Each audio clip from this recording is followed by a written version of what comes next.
আসসালামু আলাইকুম রহমতুল্লাহ। এখন আপনাদের সামনে হযরত আমির হামজা রাদিয়াল্লাহু তাআলা আনহুর ইসলাম গ্রহণের ঘটনা তাফসির করছেন মুফাসসিরে কোরআন আমাদের কলিজার টুকরা আল্লামা দিলাওয়ার হোসাইন সাইদি। চলুন তার মুখ থেকে এই ঘটনাটা আমরা শুনে আসি।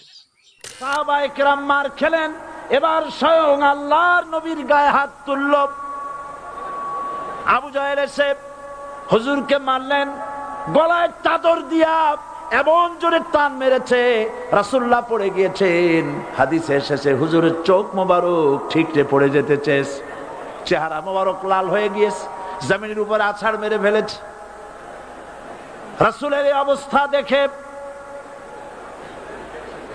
হযরতে হামজা তখনও কাফের ছিলেন, শিকার থেকে এসে তিনি এই দৃশ্য দেখলেন, দাসীর মুখে শুনলেন, ছুটে চলে গেলেন আবু জাহেলের বাড়িতে। যায় বলে, আবু জাহেল রে, তুই মুহাম্মদ সাল্লাল্লাহু আলাইহি ওয়াসাল্লাম মেরেছিস, বল কেন মারলি? এমন ভালো মানুষ তো জীবনেও চোখে দেখি নাই, যিনি কোনো মিথ্যা কথা বলেন না, ভালো ভালো কথা বলেন, এক আল্লাহর গোলামি করার জন্য বলেন।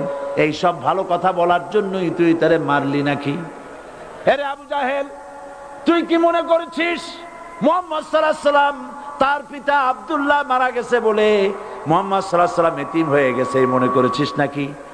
জেনে রাখ, মুহাম্মদ সাল্লাল্লাহু আলাইহি ওয়াসাল্লামের পিতা আব্দুল্লাহ মারা গেছে, কিন্তু চাচা হামজা তো মরে যায় নাই। হাতের ধনুক দিয়া এমন জোরে আঘাত মারলেন, আবু জাহেলের মাথা ফেটে রক্ত ফিনকি দিয়ে বেরিয়ে এলো।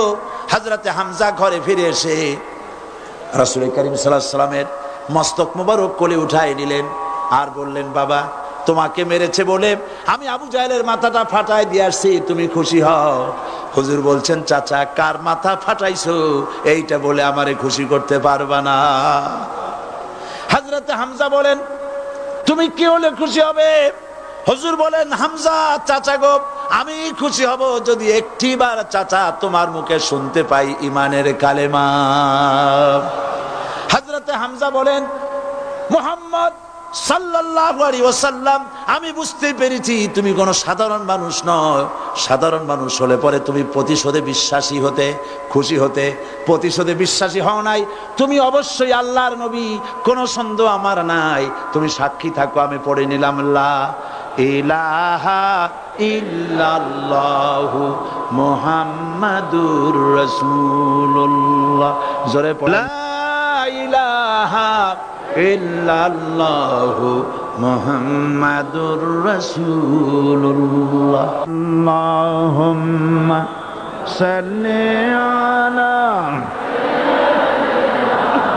মাওলানা মুহাম্মদ ওয়া আলা আলি সাইয়্যিদিনা মাওলানা মুহাম্মদ। একজন মানুষকে আমরা হারিয়ে ফেলেছি, আমরা মানুষের সম্মান দিতে জানলাম না। আল্লাহ তাআলা প্রিয় মুফাসসিরে কোরআনকে জান্নাতুল ফেরদাউসের উচ্চ মাকাম দান করুন, আমিন। আসসালামু আলাইকুম ওয়া রাহমাতুল্লাহ।